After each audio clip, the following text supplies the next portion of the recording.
the fact that I actually have a place to come to, a lot of people don't even have a place to come to or complain. You know, it just makes it even more acceptable. Mm-hmm. So I've decided not to say anything bad until I have something good to say. So, that's it. Love it. Good. Love it. Good? I want to share a piece of gratitude to Michael Putnam and the Oakland office. We just merged with an indie brokerage called Zip Code East Bay. I'm not sure if you guys heard of them or saw the news through email, but they're a small indie brokerage here in the East Bay. They have about 3 or 4 offices, and we just merged with the East Bay Market Center, Aziz's office at that. So I want to give a huge shout out to Michael Putnam for putting that together. It's another great networking piece, another great connection to more people in our world, right? And Amberine wanted to give Renee Kirchhoff a shout out today. I know she's not here, but she wanted me to read this off. Renee has been an awesome TC for all my transactions, and I'm very grateful to her for her support in each and every transaction of mine. Whenever there's a tough client, I'm very confident that we can take them to the finish line when I know I have Renee with me. Special gratitude with my last week's closing as I was traveling, and with the time difference and all, I wouldn't have done it without her. She was traveling too, yet took care of everything and on time. Renee, you are absolutely adorable and amazing. Thanks for all you do. And I know a lot of you guys use Renee as well for your TCs, so let's give her a round of applause for being such a great in-house TC for us too. Is there anything else that anybody would like to share? Yeah. Yeah, since you mentioned about this merger, Yeah. you guys, some of you remember I had talked about profit sharing a while ago. And when somebody brought that team in, there, I think at least 20 agents, maybe more than 20 agents, they all came at the same time. So somebody brought them in, they're all gonna be in their downline. They're gonna continue getting profit share from that whole group. So that's why you should always be thinking about those opportunities. I can tell you that I had brought in somebody, and that somebody brought in that whole team. That means they are indirectly, they are in my downline, so I'll be getting some of that profit share. I'm very happy, especially happy because of that too. So you can do that too. Pay attention to that and bring some people in. Yep. And they'll be in your profit share downline. Exactly. And for those of you who don't know, this last year at the office has been one of our better years. So our office has continued growing in the right trajectory. So thinking about these type of things to grow your profit share tree, to make a little bit of passive income, it's always super important, not only for you guys, but for everybody you're surrounded with. So just want to keep that in mind. If you guys ever know of anybody that would like to be in business with, or you want me to get them set up with, shoot me a text, call, email. You guys know I'm always here. But without further ado, does anybody else have anything else before we get going here? Alrighty, let's move forward from a few messages from our vendors. Again, Procasa, I know we did this last time, but they're doing a fall special. You guys can do it for 30 days for free. If you guys want to get into the social media game, this is a great way to do it. And then Intralend, one of our other partners, Rima. We can customize your guys' own QR codes for those of you who are meeting with clients. So if you guys want more information, reach out to me or Harshita. We can get you going with that. And then we have our insurance partner today, Stephen Klein, with a few updates in our insurance world. Hi, everybody. For those of you that I haven't met, my name is Stephen Klein. I'm the managing partner of the Greystone Insurance Agency. Greystone is a partnership with KW Advisors, and we're an independent agency. So we work with the insurance companies that are still writing new business throughout California and in 7 other states. So if you or your clients are having trouble finding insurance, or if your clients are getting non-renewal notices, which is very common right now, we absolutely positively can help them. Unless their home can't be lived in, then we might not have a solution. The question I get most often is, when is this nightmare gonna end, right? California's been in an insurance crisis for almost 2 years now. I was at a fundraiser for an insurance advocacy group a couple of months ago, and the insurance commissioner spoke, and he estimates that this time next year is when we should expect the insurance companies that have stopped writing new business to start returning to market. So I think the next 9 to 12 months are still going to be a little bumpy as far as choices go. But like I said, my job very specifically is to know which insurance companies are still writing new business so that we can be of service to you and to your clients, right? So in lieu of me having the answers to when is this nightmare going to be over, I wanted to try to shed some insight on how we got here. And so if you look at the first 3 items up here, claim frequency, claim severity, and claim costs have all gone up quite a bit since 2019. These numbers were just released by the Department of Insurance. And this is a conversation that we have with our clients very often when helping them understand if it makes sense to file a claim, especially in this really hard market, right? Claim frequency and claim severity are both factors that an insurance company is going to use to determine if a property is insurable, right? And so we really want to do whatever we can to keep smaller claims off our loss history, unless not filing that claim would create a financial burden, right? Because that's really the purpose of the insurance, is to prevent you from a financial catastrophe, right? You know, there were 28 weather and climate disasters in 2013, totaling about $1 billion in losses. I'm sorry, 2023, totaling $1 billion in losses. Wind frequency, wind losses were up 15% from 2022 to 2023.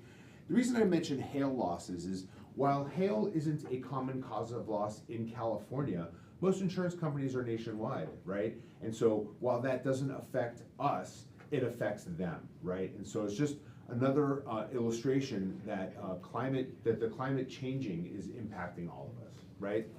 All right. Wanted to remind everyone of, does anyone have any questions, by the way? I really prefer that this is a conversation, not a dialogue, rather than me just vomiting insurance information on all of you. Awesome, I'll keep going. So I want to remind everyone, the California Fair Plan, which is becoming a greater option, or an option more frequently for more difficult to place homes. And for those of you that don't know, the two primary reasons why we would engage with the California Fair Plan to insure a property is either because of the home or the property's proximity to wildfire, or proximity to brush, I should say, or because the major systems haven't been updated in the last 25-ish, 30-ish years. The four major systems to any properties are roof, plumbing, electrical, and heating. And so when your clients are making offers on homes, if you have the opportunity to speak to a listing agent about the history of the updates to the home, it could be helpful in placing coverage, right? Not having that information doesn't mean your clients aren't going to get insurance, but the more information that we have, the more insurance companies are going to engage with us on insuring that home. And so we could potentially have more options available for your clients to insure that property. The California Fair Plan is limited coverage. And one of the limitations that we often have to work with is that it's got a $3 million cap on total insurable value. So the things that contribute to the total insurable value are the replacement cost of the dwelling, any detached permanent structures like a detached garage, swimming pool, perimeter fencing, pergola, gazebo, things like that. The property that's inside the home, so everything that you would put on a moving truck and move into the house, and then loss of use. If the property has a loss and our clients have to move somewhere else while the home's being repaired, that is part of the calculus as well. All of that needs to be less than $3 million if the home is titled to an individual. And so what I want everyone to know is that the Fair Plan just started allowing us to write private residences on commercial paper if the home is titled in an entity.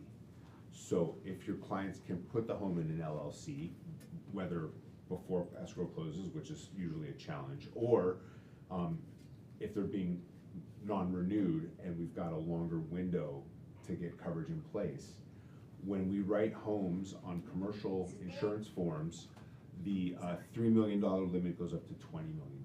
So when you've got larger homes in higher areas, in more expensive areas, that could be a better option. Does that make sense for everyone? Cool. So when do you contact Greystone Insurance? When you get into contract, please have a conversation with your buyers as soon as possible. Who are you using for insurance? What's your insurance plan? If they have someone that they're already working with, please encourage them to talk to that person as quickly as possible. Don't let insurance be the reason why your escrow doesn't close on time, right? And if they don't already work with someone, I appreciate an introduction. My contact information is there, either all the way at the bottom, Stephen at Greystone Insured, or KW Advisors at Greystone Insured. If you think that the cost of insurance is going to impact your client's ability to offer on a home, or if you think that that they're price sensitive, send us an email. We just really need the address to kwadvisors@greystoneinsured.com.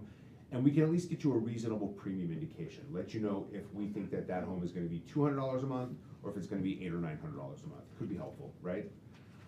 If you would like a quote to go on a listing presentation, or if you'd just like to have something available at your open houses, again, just send us an email, and we can prepare something so that any potential buyer would be able to have a reasonable estimate of what insurance could cost for that property.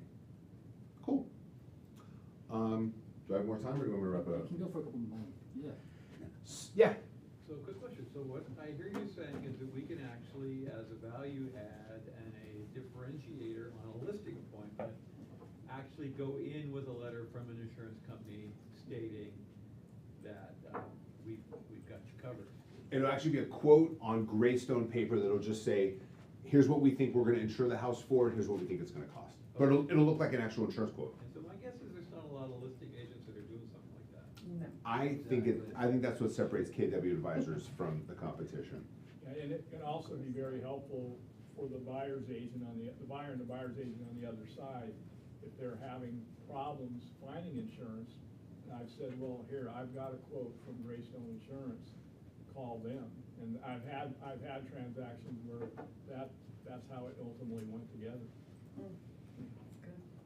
Yep. Take advantage of the people that we got. Steven's always available. He's always been one of our most trusted insurance people. So there's his contact information, but you have a few more things to say, right? So at the bottom of this slide there, it says BOPs for realtors. So the Market Center has an E&O policy that is intended to cover each of you if something unfortunate happens with any of your transactions, right? The Market Center also has a general liability policy that is not intended to extend to each of you. The difference is that general liability protects you from claims of third-party bodily injury, third-party property damage. So if someone gets injured in an open house and wants to make you responsible, or if property gets damaged at an open house, or something else within the course of your business, when those losses occur, you have a choice. You can say to the injured party, I'm sorry that happened, here's how you contact my attorney, or I'm sorry that happened, here's how you make a claim on my insurance policy. BOP stands for a business owner's policy. Each of you are running your own businesses. And so if you want to have more comprehensive protection, you need to have a BOP. We have a program with Travelers Insurance, only $475 a year. You get $2 million of liability insurance. And like I said, it protects you from claims of bodily injury or property damage. Whether or not you did something isn't the point. If someone wants to make a claim, you either have to introduce them to your attorney or file an insurance claim. Does that make sense? Cool. Thank you. I'm here for most of the day, by the way. If you want to talk about what's going on your desk or anything insurance, I'd love to talk to you. Yeah? So quick question, so if you accidentally download a picture off of the internet and put that in something of yours, So general liability, in addition to bodily injury and property damage, there is some limited coverage for what's called advertising injury. Essentially, it's copyright infringement or intellectual property infringement. The policy typically won't indemnify you if you've done something wrong, but if you need defense, if someone wants to make an accusation, you need help defending that claim, the policy will do that for you. Absolutely. Yeah. Good to So know. if you're using images that you think either don't have rights attached to them, bless you, or you think that you've cleared those rights, and someone makes a rights claim, that's exactly what that's for. Good point. Was there another question? Saw a hand somewhere. Yeah, Rosie. Yeah, what did you say the cost was for it? The cost for a BOP, it's only $475 US per year. Okay, thank you. And again, Steven's gonna be around here for most of the day, Yeah. hanging out. So if you guys have any questions for Steven regarding insurance, poke him. Thank you for having me. Awesome, thank you, Steven. And up next, we got Aziz here from the Oakland office. You wanna introduce yourself a little bit for people that don't know you? Sure, yeah. Before I introduce myself, I want to just touch base about this insurance business. That when I was starting, I was taught that if you are staying, you're going to stay in the real estate business, doesn't matter how great you are, how perfectly your paperwork is, you will be sued. So anyway, so make sure you talk to him, and he'll keep your clients happy also. He was really good. I'll use him up. Thank you, Aziz. Okay. You can see my name, Aziz Khatri, and the QR code, I don't have business card, you can scan code. I've been licensed since 1989, and before, besides real estate, I've run some other businesses, bought and sold some other businesses. But I've been with KW for now 17 years, right? See, 17 years. We started together in Oakland, then Oakland office closed. So I came here in Fremont, and we were talking earlier today, I guess I was here 8 years. I didn't realize, I thought only 5 years. So then we opened Oakland office, I went back to Oakland, and now we have multiple offices over there. We have in Alameda, Castro Valley, and Oakland, and we just opened one in Kensington last week. That's really good. So now, about me, I started, like you guys, in residential, but since I had other business background, I realized that most of my network, my sphere of influence, they were all business people. They were more investors than first-time home buyers, and I, as a residential agent, was struggling with first-time home buyers. We could not connect. Then it hit me that I need to be focusing on investment. So that's how I switched from residential to commercial. And I got my CCIM designation, which is a commercial real estate. It's not a license. The license is the same. DRE, as far as DRE is concerned, you can work on commercial or residential.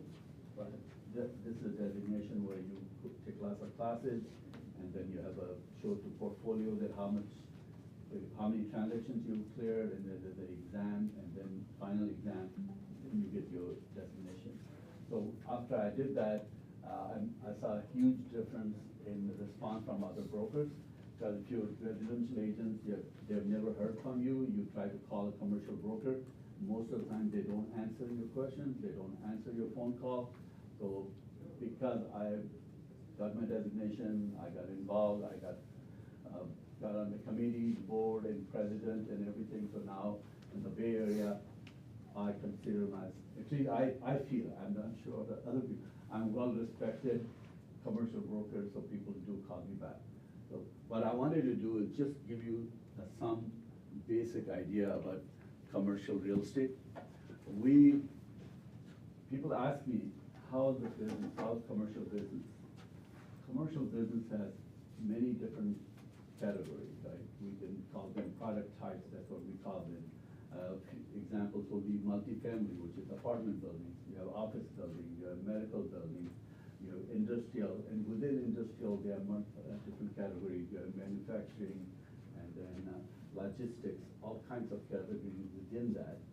And then you have retail, same thing with retail. You have big shopping centers, you have small mom and pop stores, and you have schools, all kinds of categories. So when you ask how's the business, it depends what you're asking. And then whether you're, like anything else, whether you're a buyer or seller. So what I did was, I just took these 4 categories, and don't really get into detail about exact pricing or anything. Just look at the trend, so you can see each category is basically has a little bit different. They're not exactly the same. Sometimes they are different. Like about a month ago, when I had looked at the office compared to other ones, office was in really, really bad shape. But here at least looks like we still have some time to go down, and then we'll start picking up in 26, 27. So that means if you have an office building you want to sell, you are not going to get a really good price right now. On the other hand, you can get rid of that and buy, for example, retail or industrial, because that's going to continue going up, right? So the whole idea of this slide is just to think that each product type is not necessarily going in the same direction. For example, in offices in San Francisco, about 37% are vacant. Some of the buildings, they sold for $1,000 a square foot. They're being sold for $200, $300 a square foot. Wow. In Oakland, right on Lake Merritt, you know that 180 Grand Avenue by the church, the 6-story building? That one just sold about a month ago for $34 a square foot. $34 a square foot. And that's very, I would call it Class A, which is the top level office building, but still, definitely a B plus building, and that was for $34 a square foot. You cannot buy land for that, you cannot build a building for that price, and this is one of my friends who bought it. Unfortunately, I did not represent him as a buyer's agent, otherwise it would have been a good day, right? So, there are lots of examples like this. We sold a cannabis warehouse that the lender, the owner owed $1.7 million on that. It was foreclosed at $1.2 million. We put on the market for $1.2 million, and we sold it for $600,000. So, there are opportunities out there. We can go to the next slide just to get an idea. Similarly, these are leases, just lease rents, because we work on commercial leases and sales. And you should know that commercial property value is based on the income they are generating, so we have to look at the lease, what kind of lease income is coming, so you can determine the value. So again, you can see the difference, right? What's the trade. orange line and the blue line? Can see. The blue line is the market asking rate, and the yellow line is the vacancy rate. Vacancy makes a huge difference, like I was saying, San Francisco offices are literally millions of square feet. Empty, 37% vacant. I was just reading an article yesterday that Golden Gate University, my alma mater for my master's program, they have a building on Mission Street, right in downtown, half a block from Salesforce Tower. They were going to sell it to a developer. They went through entitlement. They thought they'll sell it for $1,000 a square foot. Now they can sell it for $300 a square foot. And they are losing money because people don't come to schools anymore, right? So they don't even need that building. 80% of the building is vacant, so they can even rent it. So there are lots of opportunities. I tell you, it's a good thing and a bad thing. As a real estate broker, it's a really good thing for our society. I'm not sure. With the Trump winning, all the investors are excited because he's going to do everything good for real estate, right? So we met with these clients yesterday. They are technology people. They have lots of cash. They've been holding on to it. Now they are ready to purchase. They're going to purchase. I asked them, how much cash do you have? They said, we have $12 million cash, and we can raise more if we need to. And that's just cash, not just with loans. So they want to buy some properties and convert them into residential units. So there are lots of opportunities. If you have clients who've been sitting on the sideline, and you can see that in the next 6 months to a year, the market is going to start going up again. So if they want to buy something, this is a good time. This may not be the bottom, but we are ever close to the bottom. Because we won't know that till it's done, right? We have the actual total bottom. So I don't want to take too much time. I could take a couple of questions if you have any. Anybody? I have a question. When you say, okay, the market is really close to the bottom, the market where? In the Bay Area? In California? In? Overall, all over the country, but. Country? Yeah, but here definitely is, to be honest with you, I'm telling my clients to buy in Oakland. Here's why. Because Oakland has such a bad reputation last few years. The values have come down really, really at the bottom. As San Francisco picks up, Oakland will pick up also.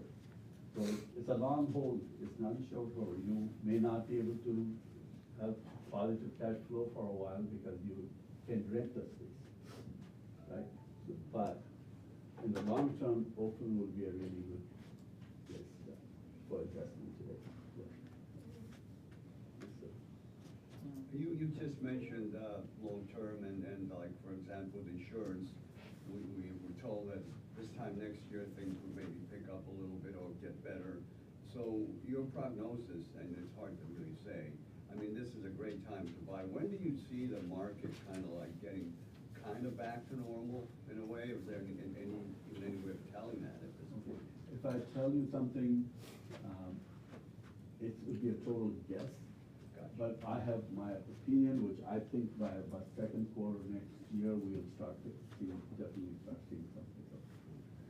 And in fact, I was saying that even before Trump was elected, because of the interest rates, but now since Trump was elected for commercial, definitely commercial real estate is gonna be good. So, I don't know if you guys know, Trump owns some properties in San Francisco, office buildings. Right? Okay. Anyone else got some questions for Aziz? Any other question, last question? Yeah. yeah. So you say it's good time to buy multi-unit or or other like office? That depends what type of product you like to do. For example, in the Bay Area, especially San Francisco, Berkeley, Oakland, and some of these cities, because of the rent control on residential properties, some people avoid them because you cannot increase rents how much you want, and plus you cannot eviction control also. People don't pay rent and they still live there, and it takes months to get them out, and you're losing money, right? So some people don't like it, other people like it because they have less competition. They can handle it. So, I have a question for you on the macroeconomy. You see a lot of these curves, you and I understand, a lot of these agents here probably understand. I do a lot of office and retails, and I haven't done many multifamilies, but like hotels and who's large of these commercial people. The problem I'm finding is that the landlords are sitting on their old data, saying that, hey, I demand this, I will not give TI. I mean, if you go down Fremont Boulevard, Thornton Avenue, Dakota Road, you see a lot of vacant units, but at the same time, landlords are sitting there with an old mindset that I expect high rent for these properties. How do you address this with these people? It'll be just the time, because you can't change their mind. I can tell you just today, we had a client in Oakland, they have two huge warehouses. Right. They're both for cannabis, and we met with them, we gave them what we thought would be the right price, and they said, no, this is too late, we don't want, too high, we don't want to, sorry, it's too low. Too low, We yeah. want a higher price, Exactly, yeah. that we don't want to sell. We Sure. said, fine, don't sell it, go Yeah. find some other broker. He called me today, Right. just as I was coming here today, he said, we want to list it. Now they are ready, because they knew that So they're selling cannabis? it's just matter, anything, and don't give up, that's the important thing. Yeah. A lot of people don't understand the flow of money. Yeah. They just But too literally, late. as basic as it is, they don't understand the flow of money. Money Yeah. coming in, money going out, they just don't understand it, and they'll be stubborn Yeah. and just let money go out the door Right. without getting anything back. Although they're losing every month rent, Yeah. I don't Yeah. think rent, but they're Just- sitting they with just, their it's amazing sometimes. Yeah. And a lot of times, these are smart people, Yeah. but they just don't understand money. They just don't understand the concept of owning property and return on investment. They just don't get it. Especially, sometimes people, let's say they filed for $500,000, and they saw the market went up to $2 million, now it's $1.5 million. They think they are losing $500,000 because, oh, it was up for $2 million. Exactly, yeah. But they don't see, Yeah. they paid only $500,000. If they get out, they can still make money. Okay, one last thing, oh, you have? Well, this is residential, not commercial, but fourplexes, so you kind of want to board. So we tried selling 2 fourplexes in Sacramento recently. Normal Sacramento fourplex market would be 3 to 4 of these things on the market at any point in time. It was 26 on the market. 26 fourplexes. All over the range, 26. but, you know, bottom line, we reduced these 2 fourplexes, $110,000 each, and still couldn't get And money. and I'm familiar with his properties, and his were probably the best buys of anything, hands down in Sacramento. Without question. They were the best buys of anything that was out there. Less than Yeah. available? Yeah, and we still had people coming in trying to lowball us. Yeah. We had them in Yeah. contract 4 times, Wow. and people would go in, look at them, go, nah, you know, so. It's got to do with the California landlord asinine, ridiculous, I can't think of enough relatives to go with this. That is true, yeah. You know, but landlords of multi-unit properties like that are getting out of California. They're just so fed up, and there isn't even rent control in Sacramento yet. Yeah. But you can just bet your bottom dollar there will be shortly, so. Yeah. Yeah, if you've got a potential fourplex listing coming up, I mean, you just need to be brutally honest with your people to say the market has changed. Yeah, if you've got buyers looking at that, you've got to analyze the financials. Just go deep dive into the financials, Yep. because most of these properties are, the prices are just out of this world. Okay, relative to the income that they bring in. They don't pencil. No, they don't, but there are buyers that are still buying them. Yeah. There's a lot of people buying strictly on you mentioned it, the long-term hold and the long-term appreciation. They're not worried about the cash flow today, they're looking at it long-term, but you gotta be able to afford that negative cash flow until you get to that positive And most point. of it you have to buy for cash because the banks are really Yeah, tough yeah, also. it's getting harder and harder to finance the properties, because they're looking at the net operating income on the property in order to do a loan. Yeah, it's a funny story to kind of, you know, the backside. Yeah. We were in contract with a 26-unit apartment complex in San Antonio. And obviously that fell through because we couldn't get the fourplexes gone. But we're sitting with this agent in San Antonio, commercial agent, and we're explaining the issues that we're having with tenants here. Like Aziz said, it's just, you know, you have to evict them. They haven't been paying for 5-6 months. They're trashing the units. You can't get them out, and then you finally have to pay cash for keys on top of, you know, paying an attorney to get them out. It's just ridiculous. So we explained the situation to our San Antonio commercial guy, you know, how hard it is to get them out, and he says, shucks, we got sheriffs for that. But we do have to get moving here. We do have a few other things we want. One very quick thing. Yeah. Texas, man, done works. Yesterday, I was doing this presentation to another group, and they asked, do commercial agents give referral fee? Yes, we do. We do, The yeah. largest check that I wrote was for $110,000 referral fee. Don't wanna miss it. So we have commercial agents in this office. I'm guest here, G2's here, a few other commercial agents here. So just build relationship. Right. Yep. Thank you. And with all this market talk, I don't know if you guys are familiar, last Monday on Veterans Day, we had a State of the Economy call with NAR's chief economist alongside Rick Cunningham, our CEO of Advisors.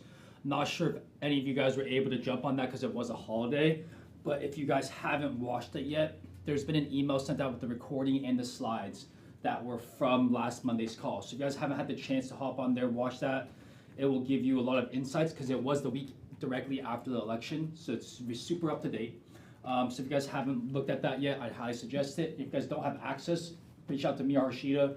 We can send you the links to both the recording and the slides so that you can watch it yourself and maybe even present it to some clients.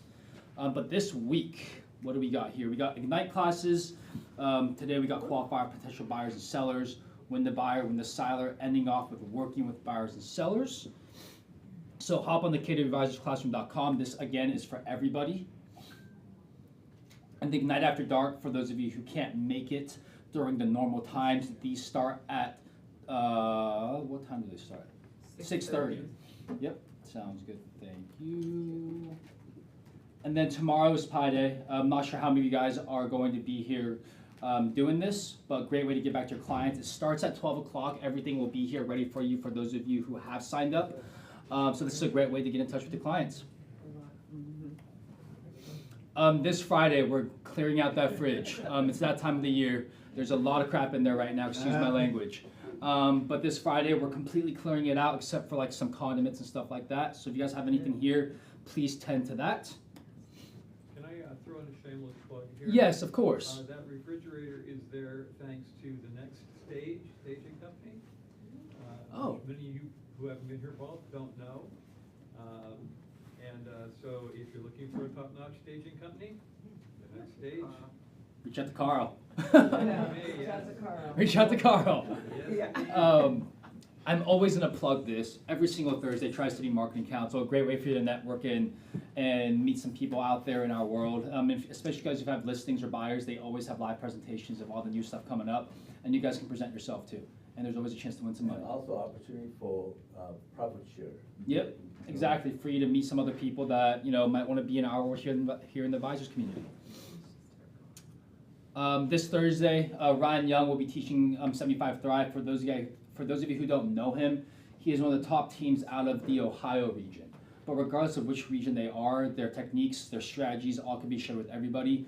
Him and his team have closed over 600 units in the past 10 years.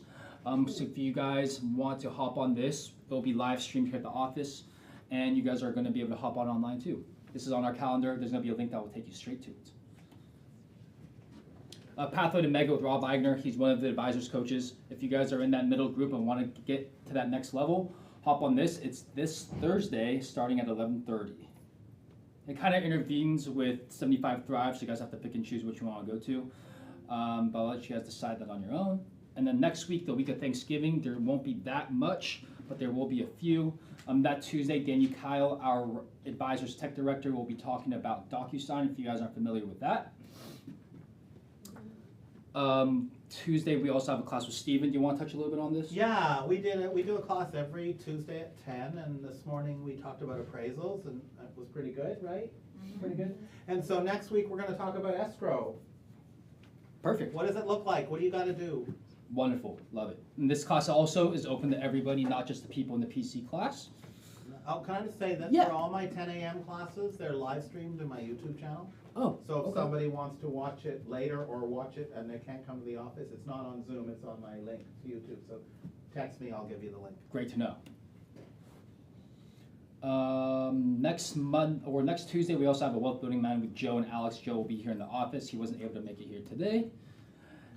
And next week's Ignite, we have offers, negotiating, get to the close, and plan your future. So this kind of has to go with Steven's class as well with how escrow works. And then we do want to welcome some new people here to the office.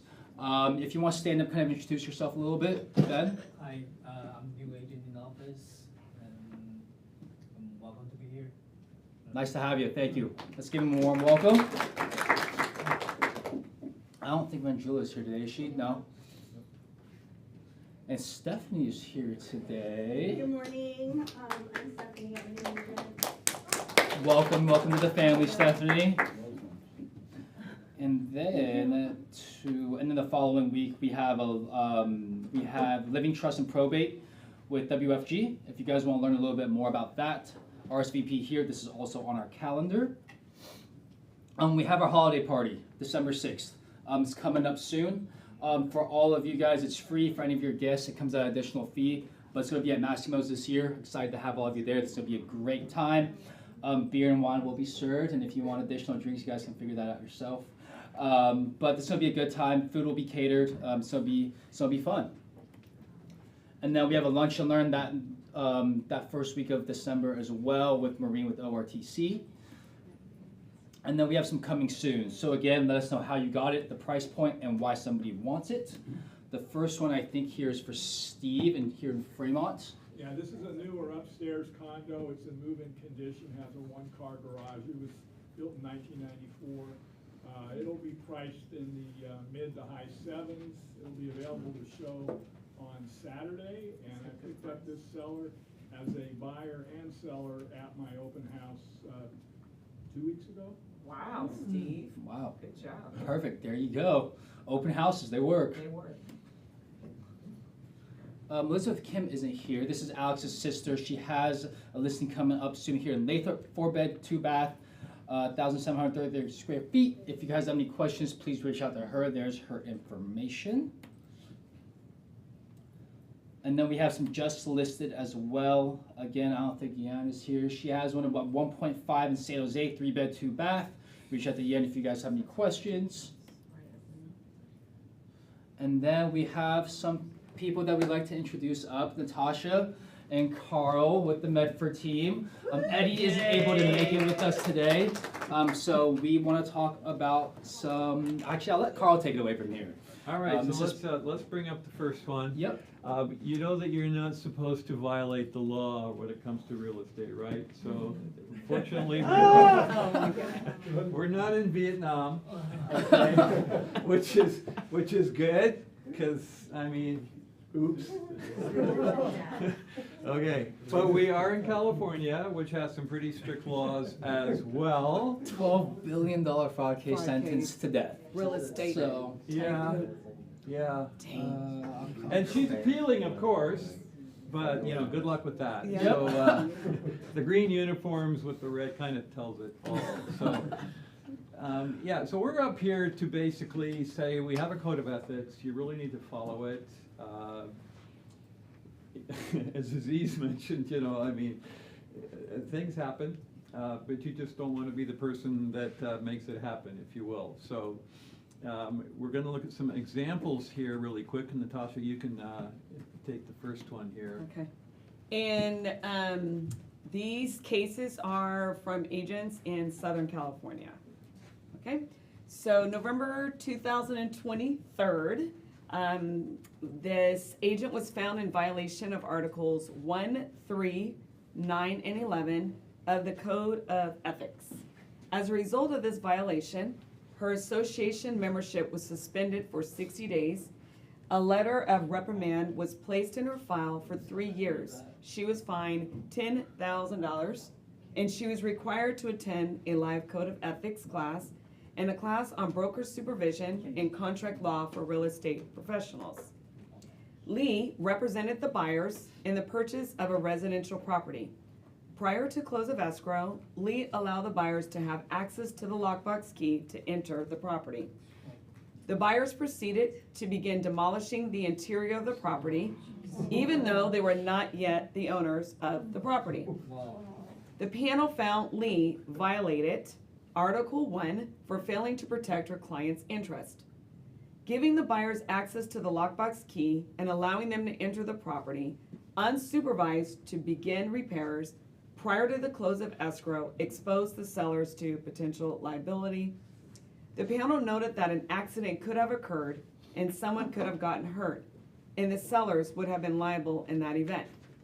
The panel found that Lee violated Article 3 as interpreted by the Standard of Practice 3 through 9 by providing access to listed property on terms other than those established by the owner or seller. Lee was also found in violation of Article 9 because she did not get an agreement in writing on behalf of her buyers to allow them to have access to the property and to begin demolition of the property prior to close of escrow. Finally, Lee was found in violation of Article 11 for failing to act within the standards of practice and competence which are expected as of a buyer's agent. If you've been doing this for any period of time, you're gonna get a buyer that's gonna ask you for access before close of escrow. And what's the 100% unilateral, no questions asked answer? No. There is just so many reasons this can go wrong. Do we let them store stuff in the garage before it closes? Why not? Okay, what if they've got batteries in that stuff that's being stored and they catch on fire? Who's responsible for that? Okay, I mean, there's no end of goofy things that can go wrong. What if a pipe breaks and the garage floods and the buyer's stuff gets damaged? I mean, you know, you can go down this road countless different ways, so repeat after me. No. Okay, good. All right. Yeah, and there's another thing, not just what I've noticed too, not just specifically if you're representing a buyer as well, it also goes with agents, because 9 times out of 10, at least for myself, I will always get an agent to always ask if I could provide access, and if it's not the lockbox, we actually have our own MRET, Medford Real Estate Team, we actually have our own lockbox. But there's no security measures outside of our own code. But I will always get the agent to say, hey, I'm not gonna be, you know, in the proximity to release the keys from the lockbox to the buyer. Can you please just give me the code so I can give them the keys prior to close of escrow? The answer is no.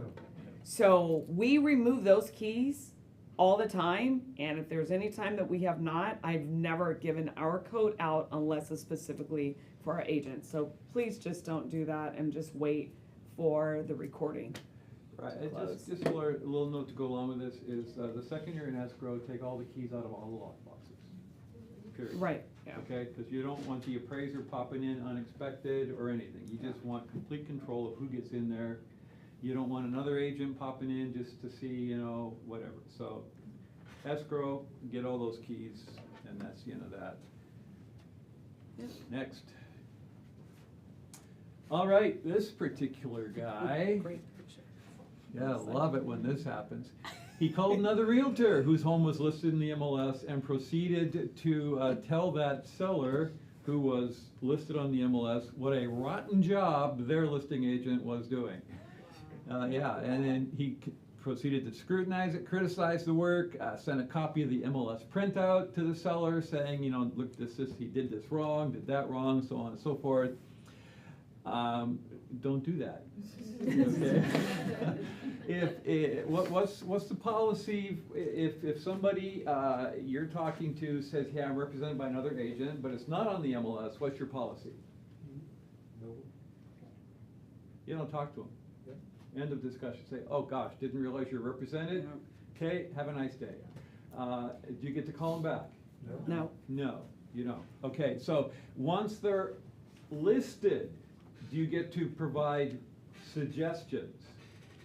No. No. What if the listing agent is a complete doofus? No. Right. Okay, now, not that I've ever seen one of those. I'm sure you have.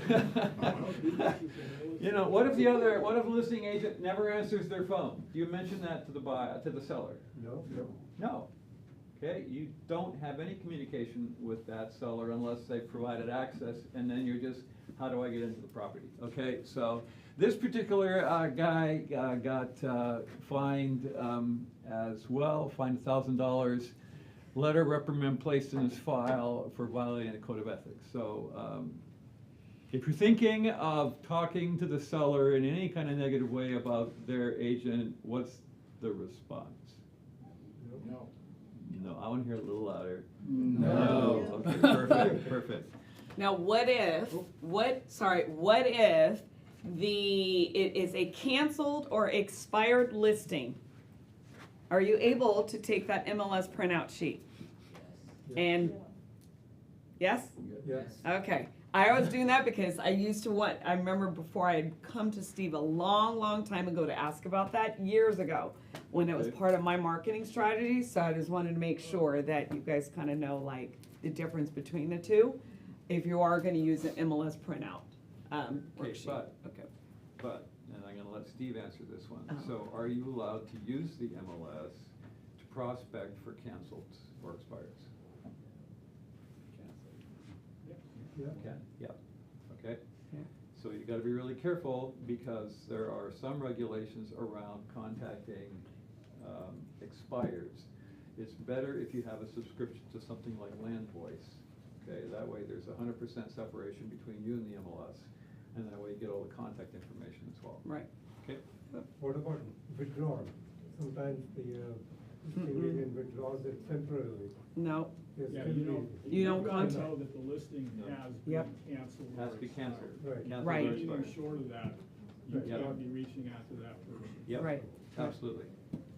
And by the way, if you have a listing and agents are calling your seller, please report them. Yeah.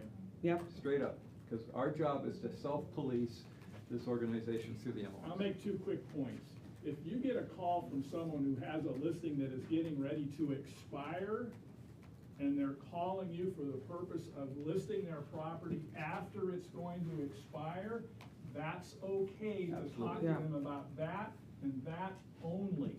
You Yep. can't have any other discussion with them other than, all right, when does your listing expire? Okay, I can meet with you on such and such day to list the property effective the date after the expiration, okay? Secondly, if you're having problems getting a response back from a listing agent when you have an offer on a property, there is a procedure within the MLS rules to rely on the MLS to help you contact the seller to get the offer presented.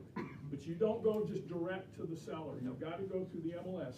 Look in the MLS rules, you'll see how the procedure is set up for that, because that can happen from time to time. It's been no doubt. And if you have just specific agents that are calling your seller, just ask the seller if they're not gonna already provide it. Get their information so you can call that specific agent, because they know better for the most part, and then just tell them, like, I will follow up, with that specific agent, since there's already representation, so. All right, this one's on you, Natasha. Oh. Agent was found in violation of Article 3, 9, and 12 of Code of Ethics. He made violation because a letter of warning was placed in his file for 3 years. He was fined $500, and he had to attend a online Code of Ethics training. So what did he do? He marketed a property for sale on social media without a written agreement or authorization from the seller. The social media marketing post stated that only buyers could contact him, that he would not cooperate with agents or brokers. Additionally, the social media post did not identify him as a realtor, and he did not include his license number. The panel found that he was in violation of Article 3 for failing to cooperate with other brokers, even though it would have been in the seller's interest to do so. In Article 9, he failed to get written authorization to market the property. In Article 12, because he failed to indicate his realtor status in the advertising and marketing property, which is prohibited by our standard of practice, 12-4. A lot, list of things that went wrong here. Yeah, so do you get to market a property that you don't have a signed listing agreement for? No. No. Yeah. Yeah, you would think, right? But occasionally agents don't, so that's it. And do you market a property without getting consent and written authorization from an agent? Okay. Excellent. Yep. That was, I think that's it. And we do have an update with one of the properties here, really quick. Elizabeth Kim's property is actually here. Let me give you a quick update. It's listed for $749,900. It's a 4-bed, 3-bath at 2,300 square feet. So if you guys have any information regarding, or if you guys want to get in contact with her, that's the updated information. But thank you everybody for being here today. I appreciate it. I hope you guys have an amazing time, amazing Thanksgiving next week. Let me just throw one thing out. Yes. So Debbie has just joined our team a couple weeks ago, and if you haven't met Debbie yet, she's on fire. Just got her first contract. She was calling off of Zillow for expireds, okay, which is legal, and managed to get a listing appointment with one of these For people. sale by owner. For sale by owner, thank you. For sale by owner. Followed up with this person, and once we had the meeting scheduled with her, sent letters out to potential investors for this because it was basically a distressed property that had to be torn down, rebuilt. Anyway, long story short, she's got her first contract, $2.2 million, by working the phone. So it does work. Shocking. Congrats, Debbie. Thank you, everybody. Hope you guys have a great Thanksgiving, even though it's next week.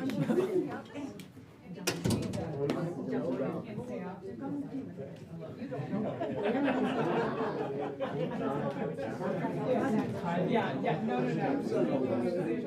Hey,